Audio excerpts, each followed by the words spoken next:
Hey everybody, today I am going to be talking about the 2017 Academy Award nominations. And for those of you who probably watch my channel regularly, you probably know that I'm not an advocate of Academy Awards. I used to be when I was younger, but I just kind of outgrew it. The show to me is just kind of very superficial. It's a popularity contest more often than not. It's just overtly political in ways that just leave me feeling very kind of bitter and cold towards kind of Hollywood in a lot of ways. They're much more interested in talking about what is popular of the moment rather than talking about films that are innovative or that have true artistic vision. And I mean, not always, but I would say the majority of the time. And the show is just really boring. I haven't watched the Oscars in a few years, but I mean, a lot of people were asking about the nomination. So I thought what I would do here is just go over the main categories. I'm not doing like best sound mixing or anything like that. I'm just going to talk about the key categories. I'm going to talk about who I think will win at the Oscars and who I would like to see win, which is far more important. But let's just get started here. For Best Picture here, we've got La La Land, Arrival, Hidden Figures, Fences, Moonlight, Lion, Manchester by the Sea, Hacksaw Ridge, and Hell or High Water. And by the way, I have not seen a lot of the films that are nominated, so it's going to be kind of tough here, but I'll just talk about, the ones that I think will win. Obviously, I have not seen Hidden Figures, I haven't seen Fences, I have not seen Lion or Hacksaw Ridge, but I think that none of those films are really contenders here. They're just kind of there to fill spaces. La La Land, I'm almost positive will win, and it'll win a lot of other nominations as well. And I think a lot of that is, again, because it's easy to write about. It's a great news story. The Academy Awards really does appeal to the media much more, as I said, than they're interested in artistic vision. Not that La La Land isn't artistic, but it's easy to have a story that says La La Land wins 12 Academy Awards, 14 Academy Awards, whatever. People like to see that kind of sweep. But I actually have some thoughts on that, because La La Land is not my first choice for Best Picture. I read an article, I cannot remember for the life of me who wrote it or where it came from. I did post it on my Facebook page and Twitter page, so I'm sure you can probably go back and look through that. But it was a wonderfully written article about the American obsession we have with nostalgia. And I think that comes into play perfectly here. And the author did mention that, the writer did mention that in his piece that he wrote. But La La Land, to me, is obviously a film that is appealing to nostalgia. It's about that glorification, but also that tinge of bitterness in the modern era. And you look at American film, American entertainment, and not just entertainment, it's all over the world. I think we just have this really unhealthy obsession with nostalgia. Just in entertainment, in film, you notice everything is doing a remake of a classic that's already come out for a new generation. It's always about making prequels and sequels. There's very little originality anymore in mainstream cinema. And even in the world, in politics, the tagline, "Make America Great Again," it's all referencing the past. And, as I said, that's fine to a certain extent. Nostalgia can be a good thing. But I think too much of that is kind of an issue, and especially with the Academy, because they also are very obsessed with nostalgia, rather than films that are maybe more innovative or really have a unique voice, some originality. And I would really like to see the Academy for once try to do something a little bit more bold, a little bit more risque. It's not often that you see that. And also another thing is La La Land is a film about Hollywood. It's about show business, and the Academy cannot resist movies like that. They very, I would say more often than not, they give Academy Awards to films like that. And La La Land is practically like a 2-hour, very focused hand job on, for the Academy voters. But I mean, I look at films like in 1950, one of my favorite Hollywood films of all time, All About Eve. That's a movie about the theater and all the behind the scenes kind of stuff that goes on. And I think it's a masterpiece. And that film won tons of Oscars. If I want to be more recent, to reference more recent films that people will actually know, I'd say Birdman and I think The Artist. Yeah. And they won Academy Awards as well. And because they're about show business. And the Academy and Hollywood is just really obsessed with glorifying itself in a lot of ways. And so La La Land just appeals on all fronts. It's the perfect Oscar movie. As I said, I'm not harping on it. I really like La La Land. I think it's a really great achievement. I think it's really, really well made and inspiring but it would not be my pick. My pick actually would be Moonlight. And to me, it's not even close. I think Moonlight is by far a better film. I think it is one of those films where La La Land is, I think, technically brilliant and moving on a certain level. Moonlight really hits a lot deeper. It's much more raw and personal. And when I watch that film, it has a certain ability to create intimacy and to really touch on issues in a way that are very sensitive, and they just really dig deep. It's like a bearing of the soul in a sense. And it's achieved in a way that is just very meditative, very spiritual almost. It almost transcends filmmaking. It's like when you're watching the film, you almost feel like you're becoming part of it, like you're blending in with the art. And that is very rare. And I think that to me is a step above a film like La La Land. So, and I also think it would be interesting mentioning politics earlier, because the Academy is very obsessed with politics. I think it would just be a great answer to last year. The Academy was heavily scrutinized for their lack of diversity in their nominees. And wouldn't it be great if a film like Moonlight won the Academy Award, which is an all-Black cast and an all, in a Black director? And I know that movies should not win on the basis of politics, absolutely not. But the thing is, I think Moonlight is absolutely deserving of it. And I think that's what makes the difference. So anyway, that's my spiel about the Best Picture nominees. I'll try to go a little bit faster for the rest of it. Best Actress, we have Emma Stone, La La Land, Isabelle Huppert, Elle, Ruth Negga, Loving, Natalie Portman, Jackie, Meryl Streep, Florence Foster Jenkins. I've actually seen 3 of these. I haven't seen Loving and I haven't seen Florence Foster Jenkins. If it were up to me, I would pick Isabelle Huppert, no question. I think she's head and shoulders, in terms of her acting ability, I think she's by far, no question, the greatest actress on this list here. And her performance is the best, and she had the most difficult job, not counting again the movies that I have not seen.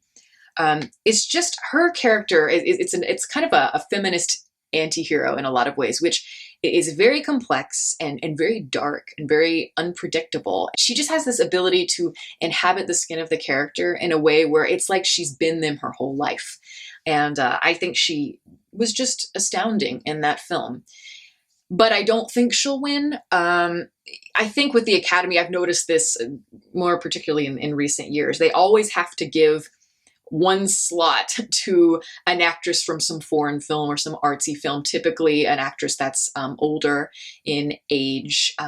But, it would be great, I think, if she won, but I just don't see that happening because, she's not as popular as, say, Emma Stone. Now, I do think Emma Stone will probably win here, and I wouldn't have a problem with that. I think that she really carried La La Land. I think Emma Stone is definitely talented, but I never really saw her as like a big star, charismatic actress. I always kind of had seen her as a starlet until La La Land. And then I think she really solidified herself as a great movie star. And this is a movie star part. This is a part that demands somebody who is very likable. And she portrays all of that because there are so many close-ups of her face. And you have to read her emotion and really want to go with her on this journey. And I think that she did that much better than Ryan Gosling did, actually. You feel her naivete, her innocence, that quirkiness, and that painful vulnerability. And it's just really wonderful. So and again, it's a movie star part, and the Academy loves big movie star parts. So I think she'll probably win. I mean, good for her. Again, Isabelle Huppert is on another level, but, this is the Oscars, and that's not what's important. Best Actor here, I've got Ryan Gosling for La La Land, Casey Affleck, Manchester by the Sea, Andrew Garfield, Hacksaw Ridge, Viggo Mortensen, Captain Fantastic, Denzel Washington, Fences. Yeah, and this is another category where I haven't seen many of the nominated performances, but I think this is one of those that I think is a lock. I think Casey Affleck will win, and I think his performance was extraordinary. When I saw it, I thought, yeah, this is one of the best performances I've seen all year from a lead actor. No question.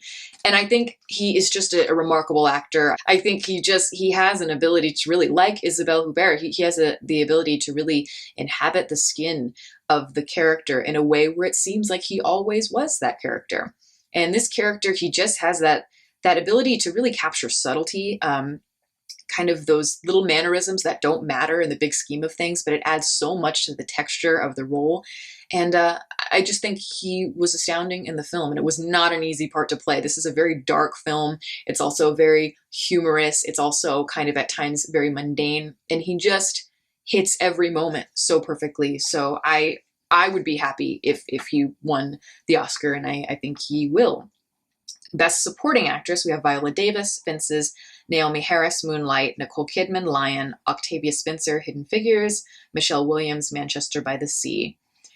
I think that this is also a a category that's kind of locked. I think Viola Davis will win. I haven't seen the film, but I do know that, Fences is a very important role to her. She played it on Broadway and won the Tony there. And so it's something that's very comfortable for her. And she is an actress who has certainly paid her dues. She has worked for a long time in Hollywood, and she never really got her credit where I think it was definitely due. And I think that the Academy knows that. They know that they probably should have given her an Oscar a long time ago. But so this is kind of their way of finally allowing her that award, that prize. I gotta say, I've only seen 2 performances on this list, so it's not fair for me to really talk about who I think should win. But I love Naomi Harris in Moonlight. I thought she really did a wonderful job, and she had a very difficult job. She really had to play that range because, obviously Moonlight takes place at 3 different points in a person's life, and she plays it so wonderfully. And you look at the real actress, Naomi Harris is such an elegant, very poised, kind of shy, just elegant woman, so different from the character that she plays in the film. So I thought it was really wonderful to see what she was truly made of as an actress, and she really proved herself. So definitely, I think, of note. I'm glad that she was nominated. Best Supporting Actor, we have Mahershala Ali, Moonlight, Jeff Bridges, Hell or High Water, Lucas Hedges, Manchester by the Sea, Dev Patel, Lion, and Michael Shannon, Nocturnal Animals. For this category, I think it's going to be Mahershala Ali. I'm not sure, but I have a feeling that he'll win. I don't think that Moonlight's going to win many awards on the night of. I think it might win for maybe screenplay, and I think it might win maybe for supporting actress. I could be totally wrong, but that's just kind of what I see in the forecast. And I think Mahershala Ali is very deserving. I think he is really wonderful, very focused, very real on camera. I think every performance really was wonderful in the film, but one of his in particular, I think, was very strong. Small part, but a very crucial role, and he was effective in it. But I have a soft spot in my heart for Jeff Bridges in Hell or High Water. I think Jeff Bridges he's a wonderful actor. I mean, he never in his entire career, I don't think he's ever hit a false note. And I think that had he not won an Oscar in the past, that he might win here. But, I think this is somebody else's year. But, okay, so we've got, I have 2 pages. Best Director, we have Denis Villeneuve, Arrival, Mel Gibson, Hacksaw Ridge, Damien Chazelle, La La Land, Kenneth Lonergan, Manchester by the Sea, and Barry Jenkins, Moonlight. I actually do have to mention Arrival here because I did see that film. I just never reviewed it, didn't get around to it. And I really liked it. I thought it was very well done. It was solid. It was a film that is very well made. I think the execution of it is better than the actual film. I liked the fact that they were really able to touch on more complex issues than you see in a lot of sci-fi films. It is very kind of Kubrick-esque in the 2001 Space Odyssey sense. I saw shades of Contact here and there, but I think it was interesting that they were able to, tackle, as I said, interesting ideas. Yes, it was kind of pigeonholed into this kind of mainstream kind of maybe at times obvious narrative, and there were some cliches in there that I definitely could have done without, but overall I really enjoyed it, and I'd actually be willing to watch it again. So I'm kind of glad that the director of that was nominated, because again, I think that the execution of the film is what makes it work. So, I don't think he's gonna win. I actually think that Damien Chazelle will win for La La Land, and I love Damien Chazelle. I've loved him for a few years now. You guys know, if you've watched, I loved Whiplash. I loved it. And I knew this guy is going places. He reminds me a lot, actually, of of Martin Scorsese. I think that he really loves cinema like Martin Scorsese does, and particularly classic cinema, and it really shows.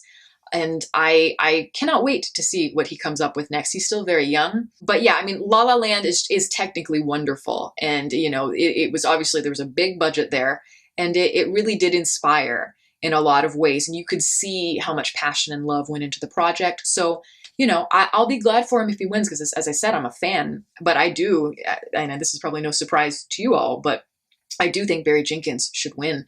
Again, no question for Moonlight. With Moonlight, it's one of those films, as I've mentioned before, especially in my review, the story itself is not that original in the sense that it's a coming of age story. It's a narrative that we've seen before with archetypes in it that we could see as cliches, but I think because of the way that it's executed, that's what makes it so unique, so refreshing. And I think that should be rewarded. And I honestly think, watching the film, there are a lot of really impressive kind of flourishing moments in it. But to me, the most powerful moments are the intimate moments.